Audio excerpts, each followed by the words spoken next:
measures to do containment, and that is working very well. On the containment side, we had a tri-state strategy, which is highly unusual, but highly effective.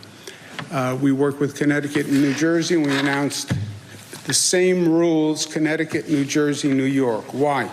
You don't want people shopping different states because different states have different rules.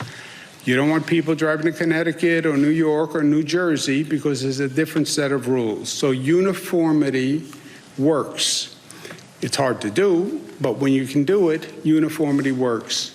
And we did that yesterday with restaurants, bars, gyms, all closing 8 o'clock last night and staying closed today, with the caveat that they could sell off premises by delivery, and the state liquor authority changed their rules to make that possible. We closed all schools. All schools are closed for a period of 2 weeks. And the 180-day SED requirement is waived for 2 weeks.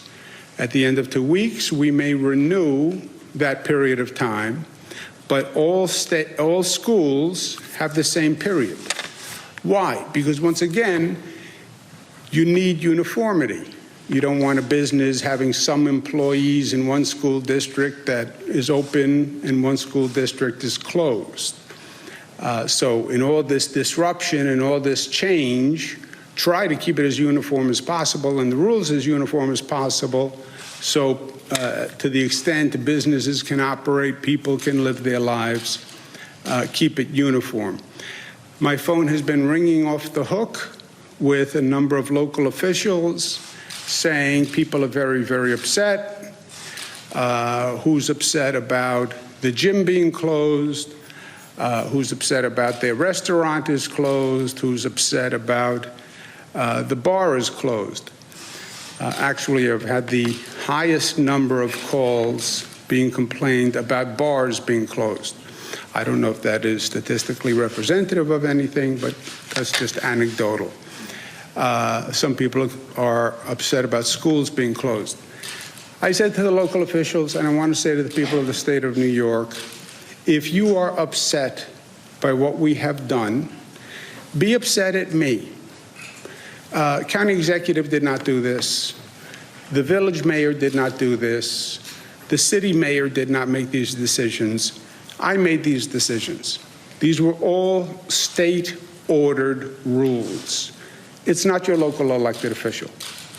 I made them because I believe they are in the best interest of the state. I know they cause disruption. I know people are upset.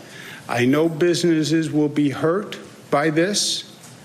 I don't feel good about that. I feel very bad about that because I know we're going to have to then deal with that issue as soon as this immediate public health issue is over.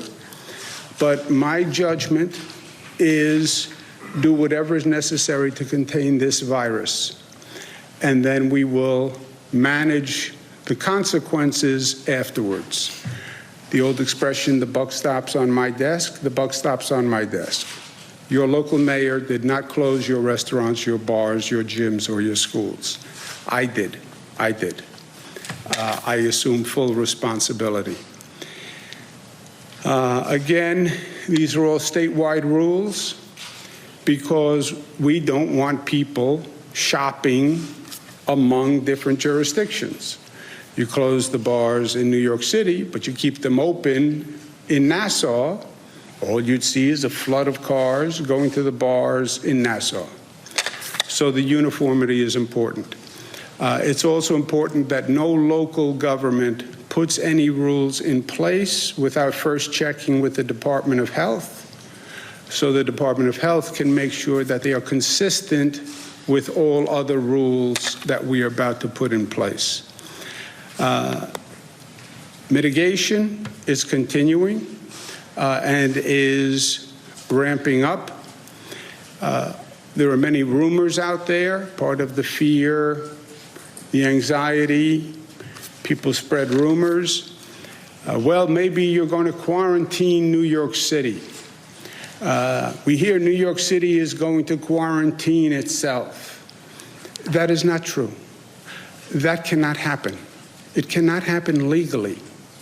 No city in the state can quarantine itself without state approval. And I have no interest whatsoever and no plan whatsoever to quarantine any city. Well, you contained New Rochelle. We did a containment zone on New Rochelle